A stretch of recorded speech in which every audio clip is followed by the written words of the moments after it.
dive coasters have some mixed opinions. Some people like them, some people think that they're one-trick ponies. Some people are disappointed when one gets added to their home park, but the general public always seems to enjoy them, and parks keep adding them. So who's right?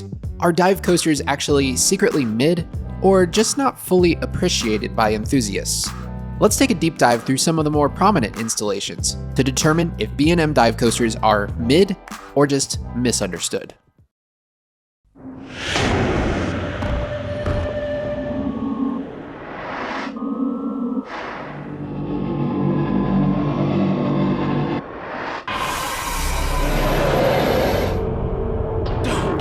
Look down.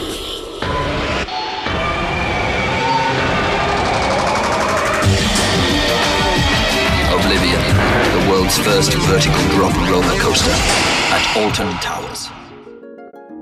In 1998, B&M, in partnership with Alton Towers, built their first prototype dive coaster, Oblivion. The coaster would be advertised as the first full-circuit roller coaster with a vertical drop, which, is not entirely true.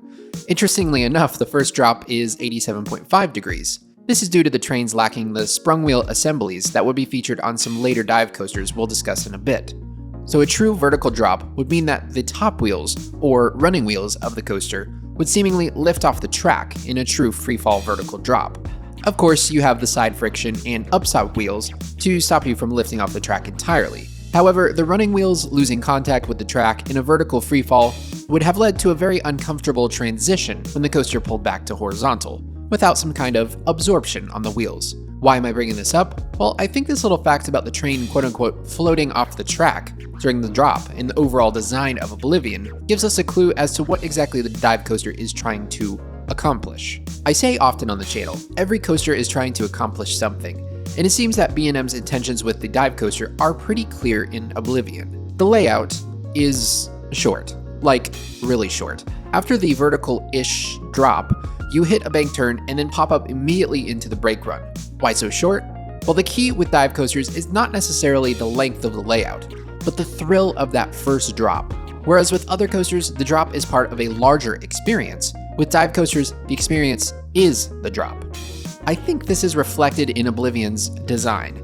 The drop is the moment. It's enhanced by dropping below grade into a dark tunnel after precariously hanging for a few seconds. Oblivion and the subsequent dive coasters are trying to achieve a particular sensation of freefall that is not present on other models. So does it work? Well, upon opening, Oblivion was met with a collective amazing. It's the most, well, of course it's the best first drop ever, and it's the most thrilling piece of coaster that I've ever experienced. Oblivion would in fact be a staple of Alton Towers, as people loved the drop. However, some people did note their disappointment in the short layout, wanting a bit more on that end. And honestly, I can see why. It is short. But in 2005, we would get just that. The dive coaster would officially come to the United States, and not only would the next one be a longer layout, but it would be a major leap forward for the model. Although Oblivion was the first quote-unquote dive coaster, I tend to label SheiKra as the first true one. I say that because SheiKra would actually be the first dive with a true vertical drop. B&M redesigned the wheel carriages that we talked about before and added the spring-loaded wheels. But beyond that, SheiKra would introduce much more. After the vertical drop, SheiKra enters into an Immelman maneuver. This inversion in particular would be featured on, I'm pretty sure, every single dive coaster after this point. Why? Well, I think SheiKra's is a great example of how the Immelman can be used effectively on a coaster. First of all, the Immelman is a great way to change direction and turn the coaster around, and also do so comfortably. As well, particularly on SheiKra, the train slows down significantly at the very top of the inversion, giving you some light hang time. I also think these inversions are pretty comfortable in general. More inversions would come to the dive later, and we'll talk about those in a second. But the Immelman is a staple of the dive coaster, and honestly just doesn't hit as hard on other models. Maybe the wing coaster, but it feels like this element is made specifically for dives. And to be honest, I feel like that's why it's been repeated so much on the dive coaster. Another interesting feature is the use of the water brake system on SheiKra. Scoops on the back of the train allow water to be picked up and ejected into the air when you make contact with the water splashdown pool. As well, this acts to slow down the train. An interesting solution to say the least. Still though, the splashdown is a great visual moment. Actually, now that I think about it, the whole coaster is a visual moment. And I think that's one of the other key ingredients to dive coasters. Yes, the free fall sensation is unique, but visually, they are just simply fun to watch. As the train hangs on the holding brake, riders and viewers feel the anticipation.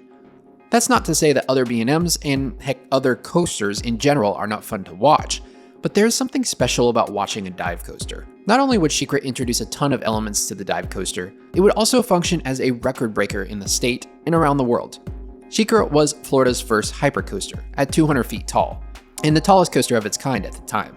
For a few years, the dive coaster would continue to get taller with the likes of Griffon at Busch Gardens Williamsburg, eclipsing SheiKra's record by a mere 5 feet.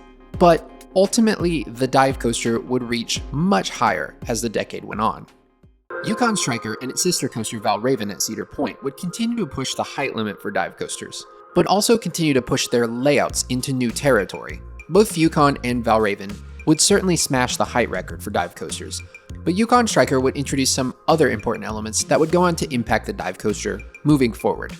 Of course, the coaster would begin with the signature vertical drop and Immelman, but then ventures into a zero-G winder, a combination of zero-G roll and sidewinder. The sidewinder is an element where riders enter a half loop followed by a half corkscrew, and then exit the element perpendicular to the direction which they started.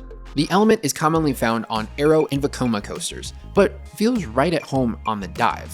I say that because Yukon takes this element at a relatively pedestrian speed, allowing for, just like with the Immelman, a brief moment of hang time before continuing on the layout. Next, Yukon enters into a vertical loop, which was actually the first one ever for a dive coaster. I wasn't quite sure how the vertical loop on a dive would feel, and I have to concede that at first, I did absolutely trash this inversion.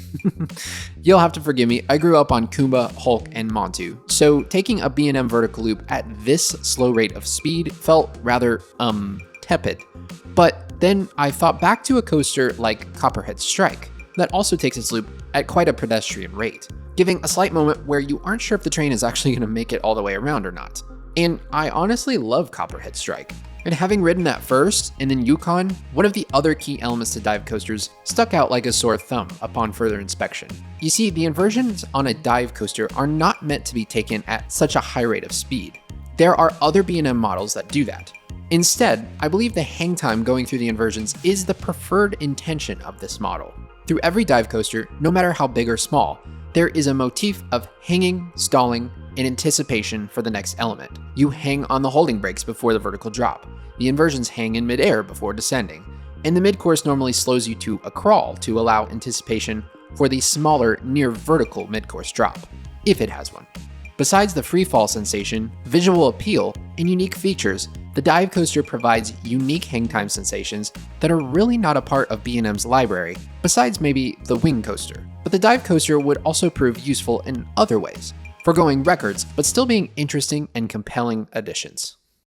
Baron1898 would actually open before the aforementioned Yukon Striker. However, I feel like Baron almost circles back around to where the dive coasters started in many ways, and helps us unlock our final key to the dive coaster: scalability. In recent years, the dive coaster has proven that it can in fact be scaled down and still be successful.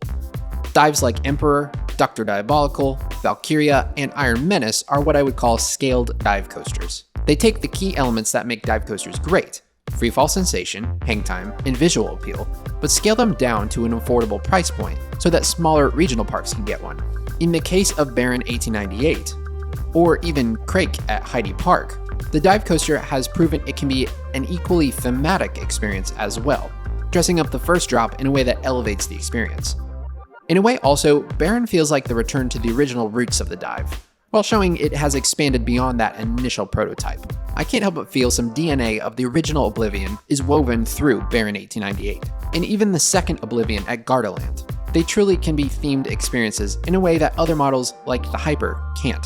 So, are dive coasters truly mid? Are they one-trick ponies? Or is their place in the coaster industry simply misunderstood? Why do coaster enthusiasts get so upset when one is announced at their home park?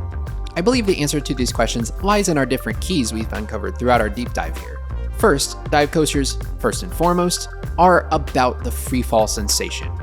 This sensation, by the way, has yet to be replicated by other coasters that attempt to do the same thing, in my opinion. For instance, hang time at Knott's just doesn't give me the same feeling, even though it's clearly trying some of the same tricks.